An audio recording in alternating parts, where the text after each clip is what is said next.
So Roy has just asked us, how do cubs know how to stay, yes, her ears look bad, how to stay on there and quiet when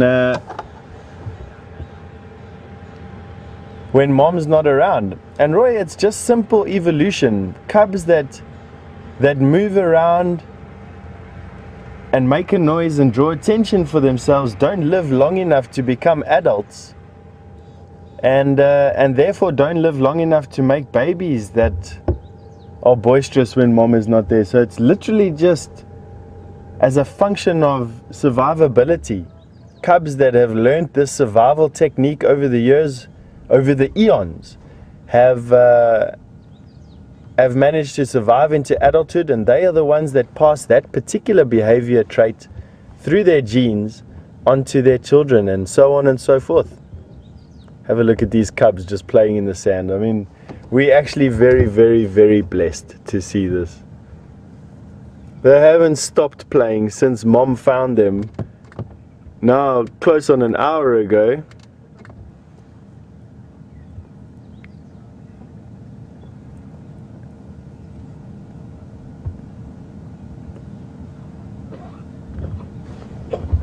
Oh,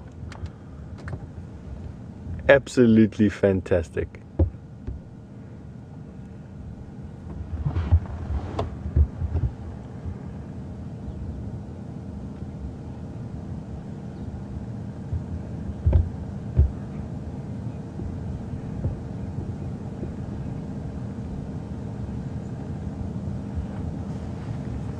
So Kelly in Milwaukee, hello Kelly, has asked me, and this is literally just a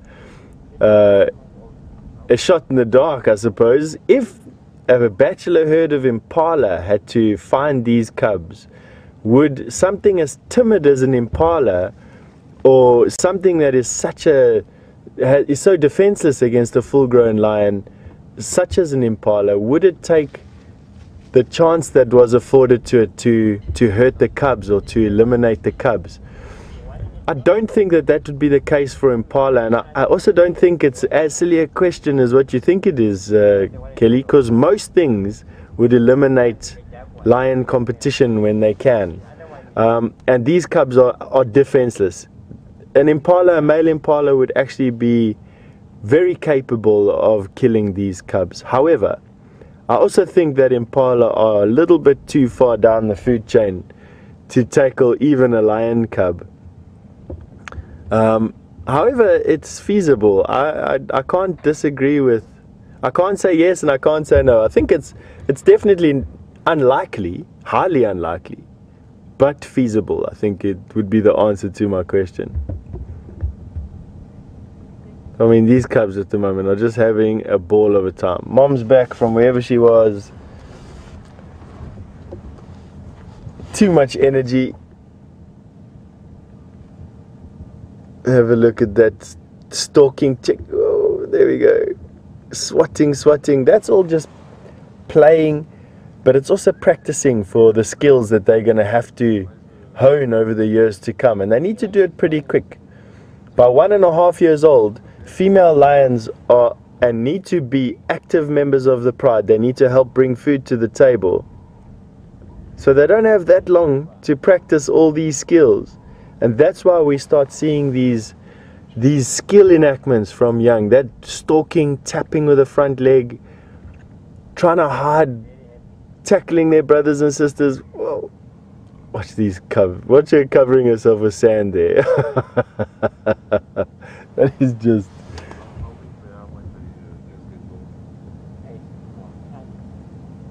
Here we go, there we go. Boom.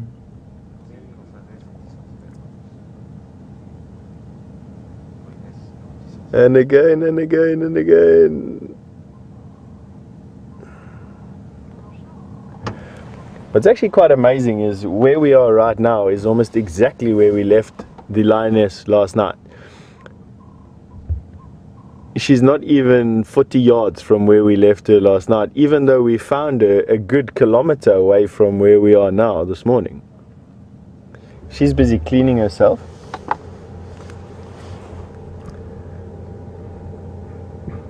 I'm still worried about her ears. They are looking shocking.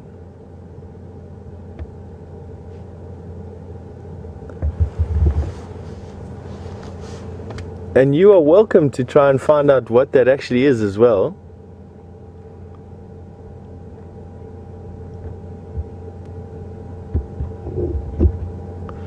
So Dory has expressed some concern. Thank you, Dory. I'm just as concerned as what you are about the lioness potentially losing some hearing in her ear. And I think it's possible if the infection is not brought under control. However, as with most wild animals, they're actually quite resilient to the effects of disease, and given the fact that they are healthy and in a good ecosystem and with enough food around, generally speaking, they bounce back. Their bodies are able to bounce back, and with very little side effect. So while it might look a bit painful right now, her ears hanging, and she may be a bit deaf right now, I don't think it's having too much effect. Ooh, jump on mom.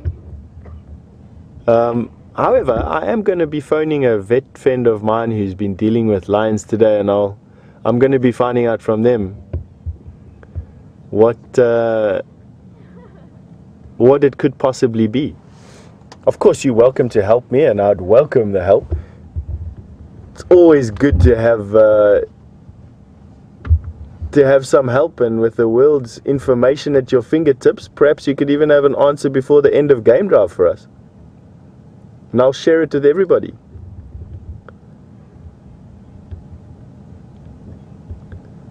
Oh, these cubs, you just don't know where to look, to be quite honest with you. Every time you focus on one, another one does something amazing. Have a look at the one stalking. He's going, he's low, low, low. Have a look at that instinct there to stay and use the depression. Watch. And there we go.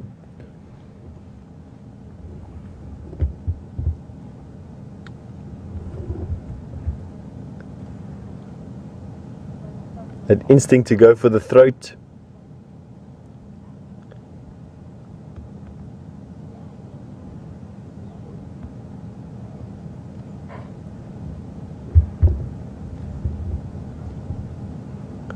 Very, very happy little lion cubs.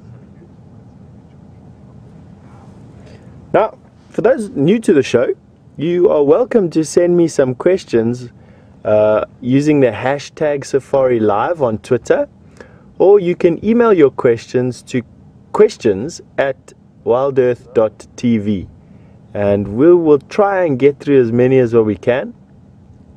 Now, don't be shy, and please don't worry about sending me through questions that you may feel I won't be able to answer. We can all learn from one another, and equally so, don't feel that you could ask a silly question. There are no such things. We're all here to learn from one another, and I definitely learn something new every day. Just yesterday we had one of our viewers enlighten me on a secretion, a glandular secretion that elephants have in their eyes to help protect their eyes from dust and drying out. So I learned something new yesterday.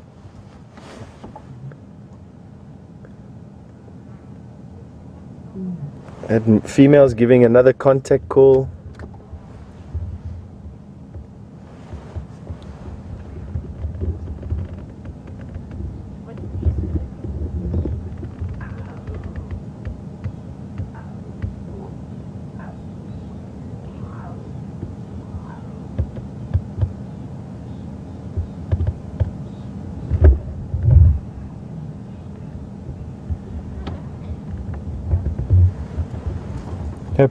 Penny Pine and Angie, good morning, have asked two linked questions, which I find quite interesting.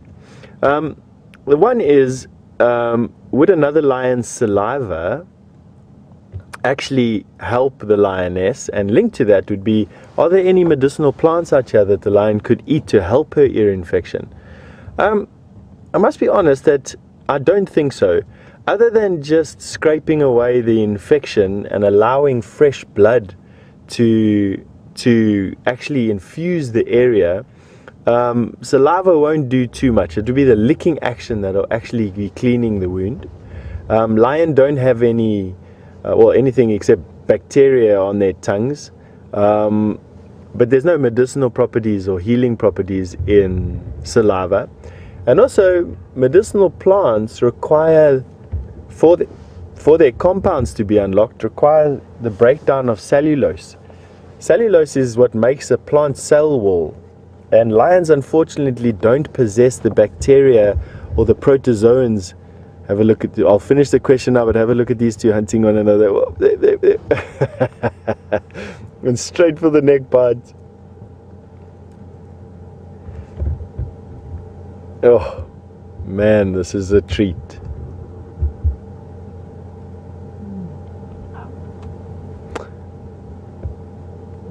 So to finish the question, lions don't have the bacteria or the protozoan in their digestive tract, which will actually allow them to break down cellulose. So eating of the plants won't do much. If they could perhaps crush the plants down and apply it as a poultice, or infuse the plants and make it as an eardrop, that might do some damage, but they can't do that. So while it would be natural for everyone to assume, why don't we just call a vet and help the lions, we need to remember that this is the natural thing, and lions do get sick and sometimes they do die.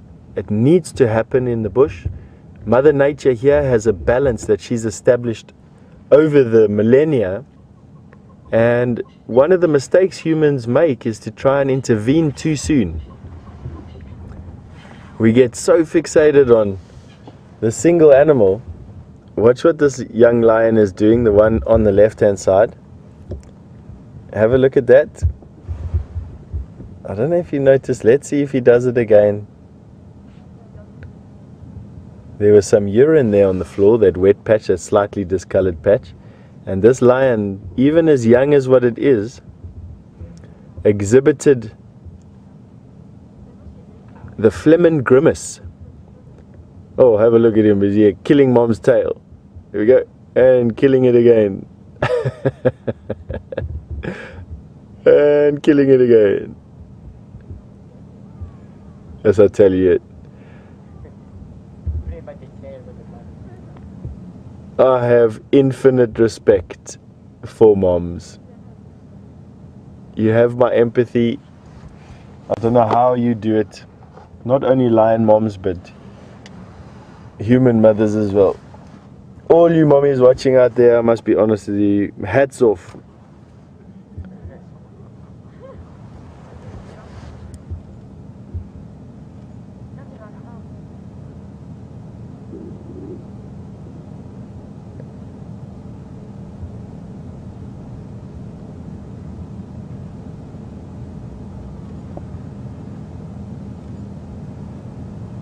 So coming back to that little lion, he exhibited the Flehmen grimace, which is an action you see adult lions do.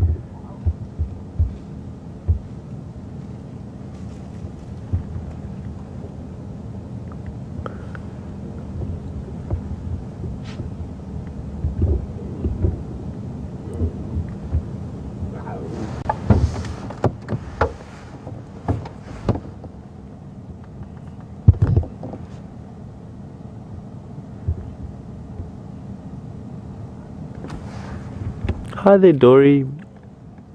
You asked me a question, at what age could we expect to see one lioness dominant over another?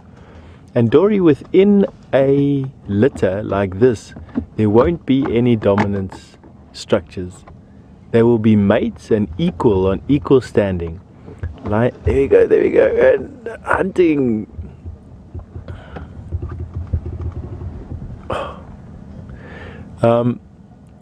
You won't see any pronounced dominance play or hierarchies developing amongst litter mates. Not even amongst the pride members. Generally the pride members all are together. There won't be one lioness that will be more dominant than another, and equally so out of the male lions there also won't be one lion more dominant than the other either. They sort that out right now where we're in this phase. It's not like hyena or elephant, even buffalo.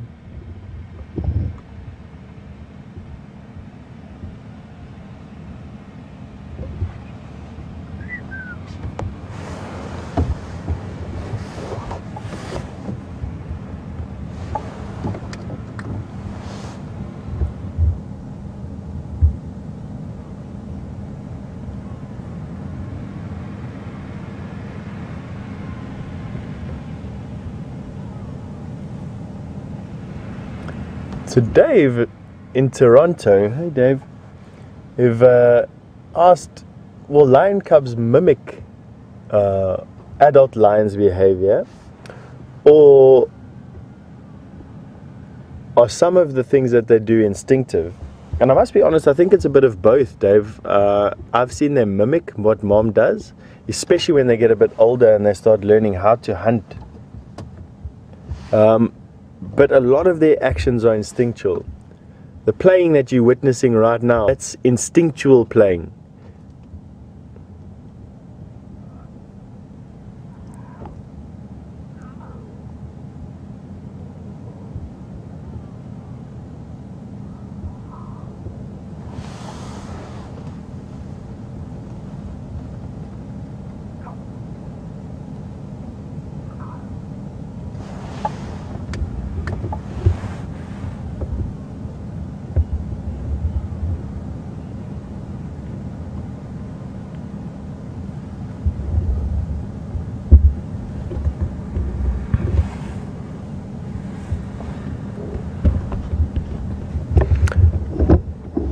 So hi Tammy from all the way from Washington, or Washington State, Toronto I should say, has asked, will the ear infection taint her milk, or could it even result in her death if it's allowed to carry on?